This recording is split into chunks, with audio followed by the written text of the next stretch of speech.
So chapter 6 is the final chapter of the book, and it is titled as the mouse trap, and we know that this is where they're going to be trapped, and it will be an end to all the running around that they had been doing. All right, okay. So it begins with the present time, a narration in the present time where we see that Aarti has a conversation with Mala. Mala is crying. She is extremely unhappy in her marriage with Vladek. She is complaining about Vladek. She is talking about how difficult it is to live with a man like Vladek. And the most painful thing for Mala is that he is extremely miserly. He doesn't want to part with even a small amount of money. So for Mala, it becomes very difficult to live her daily life. And you can see that her emotional outburst is brought out through the writings, the speech bubble that is in bold and in big letters and all in caps.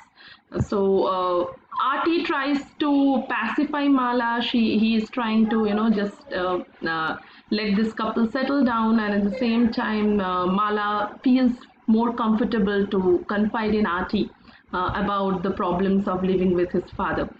And you can see that Mala is talking to him. Mala is complaining, and Aarti tries to tell her that it is perhaps because he has lived through the experience of Holocaust that he has turned out to be like this. The thing is, Mala also has lived through the experience of Holocaust, but Vladek seems to be more damaged in terms of how he has turned out to be at the end of his life. Than Mala. Mala seems to be more normal than Vladek. Vladek has weird eccentricities. Vladek acts very strange at some times, and then we also see that he has this thing about controlling everything. This is an impulse that he has to control finances, to control the things that are happening around him, and to control the people who are around him. So we see it. So in between the conversation, Vladek comes in, and Vladek gets into the conversation. We also get to see that Vladek does not really approve of Aarti's talent for drawing, and initially he was not very keen on letting Aarti pursue his talent for art. But somewhere here, when he gets to see the story narrated through the visual graphics that Aarti incorporates in his book, Vladek seems to have changed his mind, and he seems to be a little more encouraging than he was previously. Okay, all right. So we carry on with the last part of the narration. Always, as you can see, that whenever the narration is happening, Mala is not in the picture.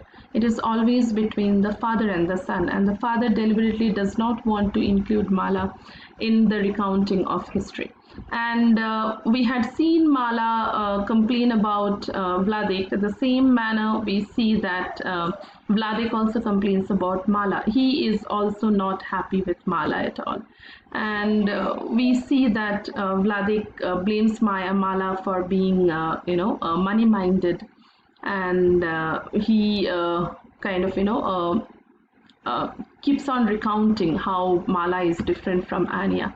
And he deliberately leaves Mala out of his story because he doesn't want to bring Mala in the family story at all. Okay, all right.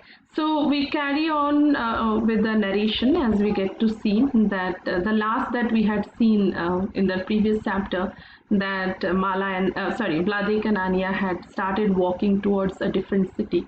Okay, they had left Strodula and they had started walking towards a different city, and of all the crossroads that lay in front of them, they chose one crossroad, and it was already dark by the time they reached the city, and therefore they needed a shelter. They wanted to hide somewhere because it was not safe for them to walk around in the open.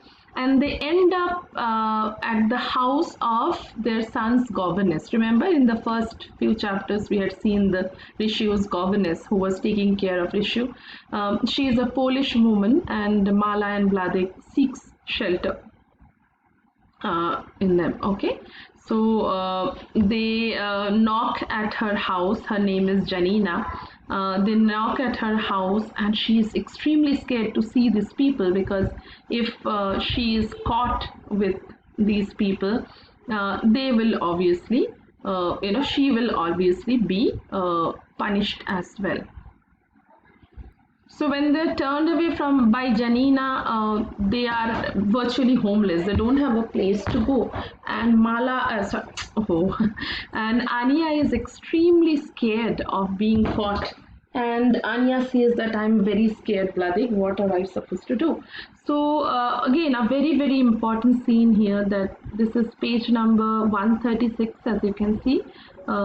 They take out their pig masks, which will hide them as Poles, and they will not reveal their identity as Jews. All right.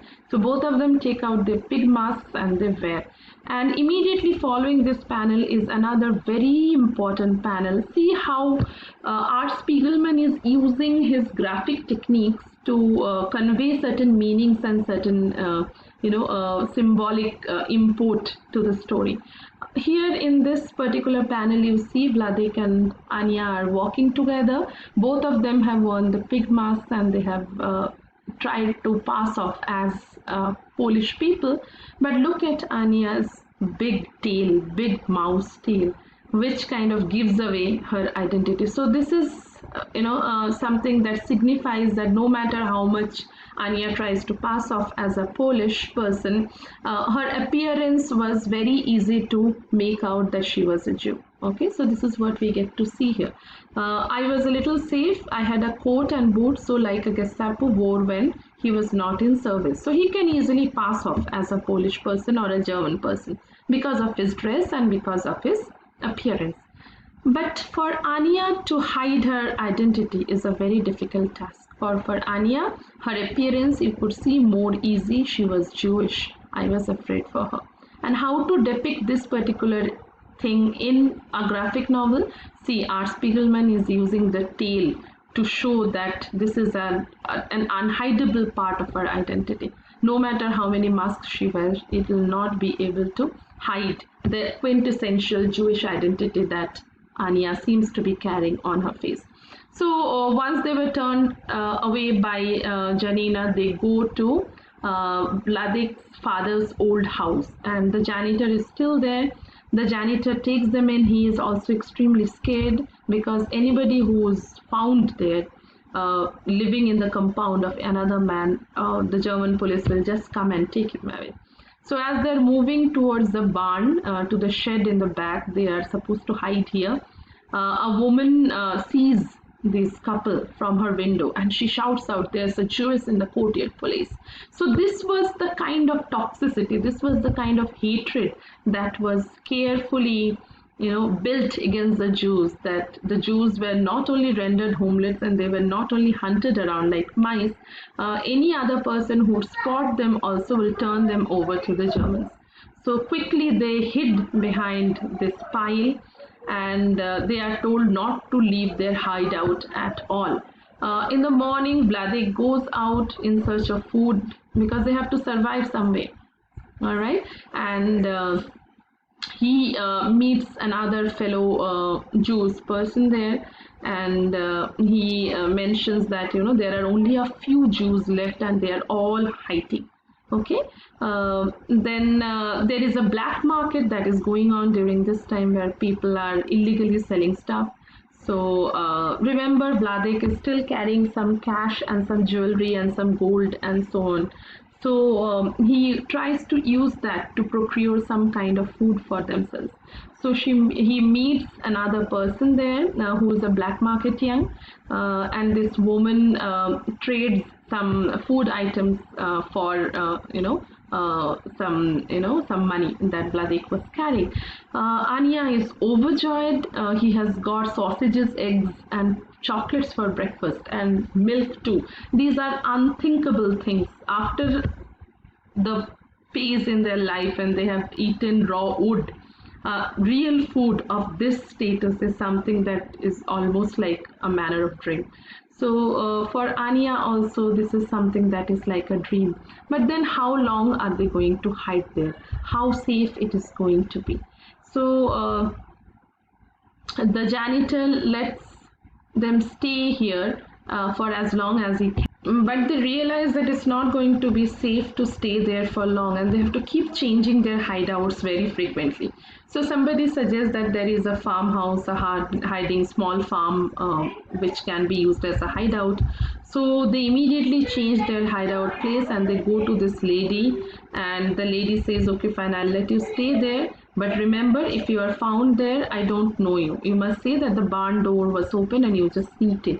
Everybody is terrified to be found giving shelter to the Jews, and the Jews have nowhere to go. And look at the conditions in which they have to stay now. They are hiding in the cow shed now. Okay, so Cauca's cow is there, and they have to hide in a place where the cows are kept. This takes again, an immense mental toll on Anya once again, and we see that she almost reaches another point of breakdown, and she's terrified every time Vladek steps out of the hideout because she's terrified that he'll never come back and she'll be caught as well. But Vladek has to go out, he has to get the procurement, he has to get the rations. How else are they going to survive? Nobody's going to give them food to eat. Vladek seems to be very smart, and he seems to have the right attitude and the right appearance that can make him blend with the crowd without being found that he is a Jew. And that's precisely what he was doing. He would go out in the town, and there were two cars in the streetcar, in the tram, that would carry people, and one was for the Germans and officials, and the other one was for the Poles. He would smartly walk into the German streetcar without letting them know, obviously, that he is a Jew, and nobody would obviously check the German streetcar. And this is how he would go out and get whatever he needs and so on. He was getting most of his supplies from the black marketeer, Mrs. Motonoa, and he became good friends with her as well. And now again he thought that it would be better for them to change their hideout once more. So he suggests that if they can move to Mrs. Motonoa's place, and Mrs. Motonoa says that yeah, that can be done because Mrs. Motonoa's husband does not stay here. He works in Germany, and he comes for home for 10 days only after every 3 months. So immediately they change their hideout, and look at how they go out at night to Mrs. Motonoa's place. Vladek, who is very difficult to identify as a Jew because of his features and his dress, dresses up as a gentleman. Mrs. Motonoa dresses up as his wife, and Anya dresses up as the governess for the son, Mrs. Motonoa's son. So they are in disguise and they change their hideout. Okay, at that lady's place, they stayed there comparatively safely. The mother, as in Mrs. Motonoa, would always give them things only in exchange of money. And Vladek says that once he did not have enough money to pay for the bread, and she didn't get bread. So she is a very, very mercantile, very business-minded person. And she has given shelter not obviously out of compassion, but because she is interested in the business. But nevertheless, Vladek says that even to give them shelter was a huge risk that she had taken, and therefore he has no complaints against anybody who might have exploited them. So they successfully hide at Mrs. Motonoa's place, and every time a visitor or a postman or anybody came to their house, they would hide in the cellar. As you can see here, nobody would know that they were hiding at his place. And eventually what happens is Mrs. Motonoa's black market business gets caught, and she has a meltdown. She is like, now the police is going to come and check my house, and if they find Jews on top of me being arrested as a black marketeer, I'll be dead. So she just throws them out, and she just asks them to leave their house immediately.